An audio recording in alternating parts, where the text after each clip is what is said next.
আসসালামু আলাইকুম।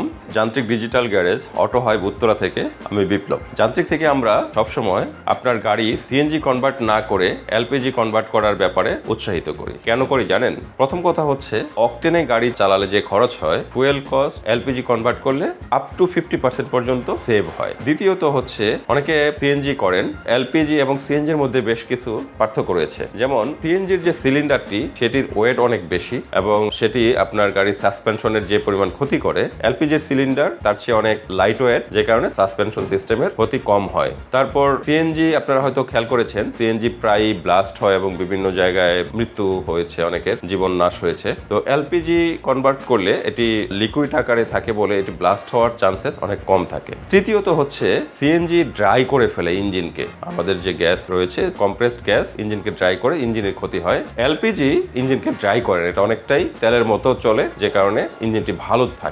বাংলাদেশে গ্যাস হচ্ছে একটি প্রাকৃতিক সম্পদ, যে সম্পদ প্রায় শেষ দিকে। তো আমরা সবাই যদি সিএনজি কনভার্ট করি, গ্যাসের কনজাম্পশন অনেক বেশি বেড়ে যাবে। এলপিজি কনভার্ট করলে আমাদের গ্যাস সেভ হবে। পঞ্চম যে কন্ডিশন সেটা হচ্ছে সিএনজি বাংলাদেশের বিভিন্ন জায়গায় পাওয়া যায় না, কিছু কিছু স্পেসিফিক জায়গায় পাওয়া যায়। এলপিজি সারা বাংলাদেশে সব জায়গায় পাওয়া যায়। তো আপনি এলপিজি কনভার্ট করে আপনার গাড়ি নিয়ে সারা বাংলাদেশে নিশ্চিন্ত মনে ভ্রমণ করতে পারবেন। সিএনজি রিফিল করার জন্য আপনাকে লম্বা সময় লাইনে দাঁড়িয়ে থাকতে হয়। অলমোস্ট প্রতিদিন লম্বা সময় ধরে আপনাকে লাইনে দাঁড়িয়ে থাকতে হবে। এলপিজি 60 লিটারের একটি সিলিন্ডার যদি রিফিল করেন, অলমোস্ট এক সপ্তাহ মিনিমাম গাড়িটি চলবে। এক সপ্তাহ পর পর এলপিজি কনভার্ট করলেও হবে। সিএনজি আপনার অলমোস্ট প্রতিদিন একবার করে রিফিল করতে হয়। আপনারা জানেন যে সিএনজি রিফিল করতে গেলে যে কি পরিমাণ লম্বা লাইনে দাঁড়িয়ে থাকতে হয়। 1 ঘন্টা, 1.5 ঘন্টা, 2 ঘন্টা পর্যন্ত সিএনজি লাইনে দাঁড়িয়ে থেকে সিএনজি রিফিল করতে হয়। 60 লিটারের একটি এলপিজি সিলিন্ডার যদি আপনি রিফিল করেন, তো 60 লিটারে আপনার 50 থেকে 55 লিটার পর্যন্ত রিফিল করা যায়।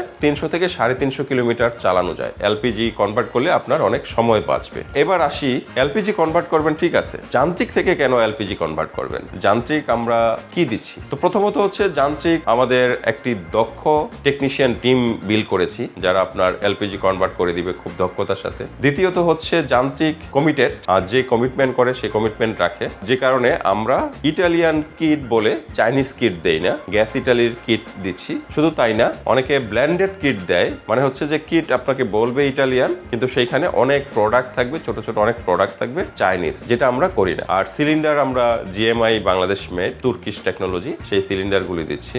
আর আফটার সেলস সার্ভিস আমরা যে পরিমাণ আফটার সেলস সার্ভিসে ফোকাস বা আপনাদেরকে সাপোর্ট দিব, সেটা অনেক জায়গা থেকে আপনারা পাবেন না। তো যে কারণে আমরা সবসময় বলি, এলপিজি যদি কনভার্ট করতেই হয় তাহলে যান্ত্রিক ডিজিটাল গ্যারেজ থেকে কনভার্ট করে নিতে পারেন। যান্ত্রিকের 2টি ডিজিটাল গ্যারেজ রয়েছে, একটি অটো হাইব উত্তরাতে, আর একটি যান্ত্রিক ডিজিটাল গ্যারেজ অটোমেট মহাখালীতে। ধন্যবাদ ভিডিওটি দেখার জন্য।